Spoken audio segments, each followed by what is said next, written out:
messieurs, bonsoir et bienvenue au flash de 18h sur la télévision du Burkina. La CODER poursuit sa quête de réconciliation nationale. Ce matin, la coalition pour la démocratie et la réconciliation était sur le chef de file de l'opposition politique burkinabé, Maître Gilbert Ouedraogo, et ses camarades demandent l'implication du CEPOP pour une réconciliation réussie au Burkina. Au menu de cet entretien, les objectifs et les visions de la CODER, mais surtout la paix et une justice impartiale et équitable pour tous.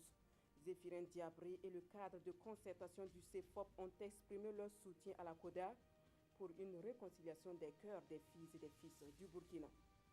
Ces manifestants expriment leur soutien au maire de l'arrondissement numéro 3 de Ouagadougou. Ils dénoncent une manipulation et un complot contre le maire Aïnatou Ouedraogo. En effet, un groupe de conseillers de cet arrondissement a introduit une motion pour réclamer la révocation du maire élu sous la bannière de l'UPC. Entre autres griefs, ils dénoncent une mauvaise gestion de la mairie et un manque de collaboration avec l'exécutif. L'UPC crie à la manipulation du parti au pouvoir avec la complicité de 4 de ses conseillers. Désormais, le maire a pour obligation de convoquer une session extraordinaire dans les prochains jours pour délibérer sur la question. Comment collecter et traiter l'information en période de crise? La question est à l'ordre du jour de cette séance de travail entre le ministre de la Sécurité et la présidente du CSC, le Conseil supérieur de la communication. La guerre contre le terrorisme commande l'accompagnement des médias pour venir à bout du fléau, a souligné le ministre Simon Compaoré. Et pour cela, il faut un recadrage de l'information. C'est pourquoi un programme d'urgence médias et sécurité sera lancé dans les jours à venir pour outiller les hommes de médias sur le traitement de l'information en période de crise et pour plus de professionnalisme dans l'exercice de leur métier. À Pobé Mangao, la disparition d'une statuette sacrée préoccupe les garants de la tradition. Tagabi est une des divinités du pays d'Ongomba.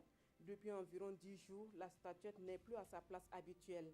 Sa disparition aurait eu lieu entre le 20 et le 26 mars dernier, selon un communiqué du ministère de la Culture, des Arts et du Tourisme. Dans ce communiqué, les autorités en charge de la culture appellent les personnes détentrices de la moindre information à collaborer. Il faut souligner que le vol de la statuette n'est pas un phénomène nouveau à Pobé Mangao. Or, de chez nous, une explosion s'est produite ce matin dans le métro de Saint-Pétersbourg en Russie. Selon les dernières nouvelles, on dénombre au moins 10 morts et 47 blessés, dont 6 dans un état critique.